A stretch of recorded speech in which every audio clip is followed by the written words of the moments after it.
আসসালামু আলাইকুম everyone, welcome back to my channel Tahmina's kitchen.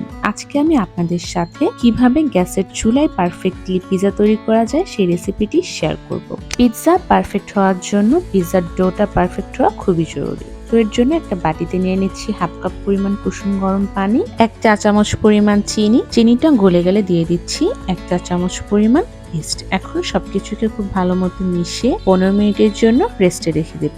ইস্টটা active হতে হতে আমি এখানে 1 কাপ পরিমাণ মুরগির বকের মাংস ছোট টুকরো করে কেটে নিয়েছি। দিয়ে দিচ্ছি স্বাদ মতো লবণ, হাফ চা চামচ পরিমাণ সাদা গোলমরিচের গুঁড়া, 1 চা চামচ পরিমাণ আদা বাটা আর 1 চা চামচ পরিমাণ রসুন বাটা। এখন এই সবকিছুকে খুব ভালো মতো মিশিয়ে নিচ্ছি। মেশানো হয়ে গেলে আমি এটাকে একটু সাইড করে রেখে দিচ্ছি।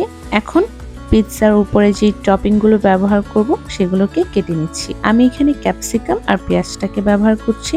আপনারা আপনাদের পছন্দ অনুযায়ী যে কোনো টপিংসই ব্যবহার করতে পারেন। ক্যাপসিকামটাকে আমি স্লাইস করে কেটে নিচ্ছি আর পেঁয়াজটাকে আমি রিং করে কেটে নিচ্ছি। আপনারা আপনাদের পছন্দ অনুযায়ী যে কোনো শেপে কেটে নিতে পারেন আর আপনারা আপনাদের টেস্ট অনুযায়ী কমিয়ে বা বাড়িয়েও ব্যবহার করতে পারেন। এদিকে ইস্টটাও অনেকটাই অ্যাক্টিভ হয়ে গেছে। পিৎজার ডো তৈরি করার জন্য দিয়ে দিচ্ছি 1.5 কাপ পরিমাণে আটা আর হাফ চা চামচ পরিমাণ লবণ। আমি এখানে আটাটাই ব্যবহার করছি, আপনারা চাইলে ময়দাটা ব্যবহার করতে পারেন। এখন সবকিছুকে খুব ভালো মতো মিশিয়ে নিচ্ছি। পিৎজার ডোটা একটু স্টিকি ধরনেরই হয়, তবে আপনি যদি হাতটা ধুয়ে একটু ধরে দেখেন দেখবেন হাতে একদমই লাগবে না। পিৎজার ডোয়ের উপরে একটু তেল ব্রাশ করে উপর থেকে একটা র্যাপিং পেপার দিয়ে 1 ঘন্টার জন্য রেস্টে রেখে দিচ্ছি।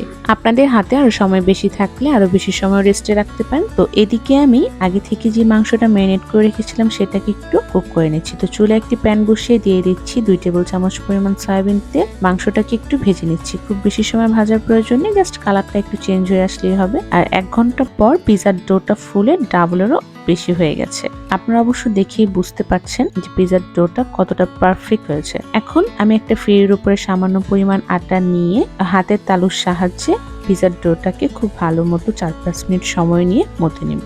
তারপর ভিডিওতে দেখানো প্রসেস অনুযায়ী পিৎজার রুটিটাকে ছড়িয়ে নিচ্ছি। আমি যে পরিমাণ আটা দিয়ে পিৎজার ডোটা তৈরি করেছি, এখানে আমি একটা 12 ইঞ্চির পিৎজা তৈরি করতে পেরেছি। আপনারা যদি ছোট সাইজের পিৎজা তৈরি করতে চান সেক্ষেত্রে আপনারা 2টা পিৎজা তৈরি করে নিতে পারবেন। তো আমি একটা স্টিলের প্লেটে একটু সামান্য পরিমাণে বাটার আর একটু ময়দা ছিটিয়ে নিচ্ছি, এতে করে পিৎজাটা খুব সহজেই প্লেট থেকে উঠে আসবে। তারপর একটা কাঁটা চামচের সাহায্যে একটু কেচে নিচ্ছি, এতে করে পাউরুটিটা খুব বেশি ফুলে যাবে না। এখন আমি পিৎজা রুটিটার উপরে পিৎজা সস দিয়ে দিচ্ছি, এটা আমার ঘরে তৈরি করা সস। তারপর ভেজে রাখা মাংসটা দিয়ে দিচ্ছি, পেঁয়াজ কুচি আর উপর থেকে কিছুটা ক্যাপসিকাম। এখানে আসলে আপনারা আপনাদের পছন্দ অনুযায়ী যে কোনো ভাবে ডেকোরেশন করে নিতে পারেন। তারপর দিয়ে দিচ্ছি আমি মজরেলা চিজটা আসলে আপনারা আপনাদের পছন্দ অনুযায়ী কম বা বেশি করে দিতে পারেন। আমি যেহেতু চিজটা একটু বেশি পছন্দ করি তাই একটু বেশি করেই দিচ্ছি।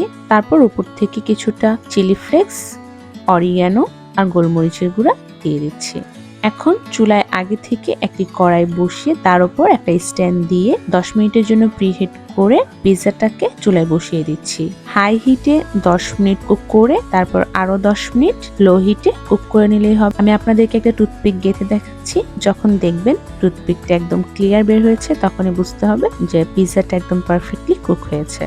দেখলেনই তো চুলায় কতটা সহজে একদম রেস্টুরেন্টের মতোই পারফেক্টলি পিৎজা তৈরি করে নেওয়া যায়।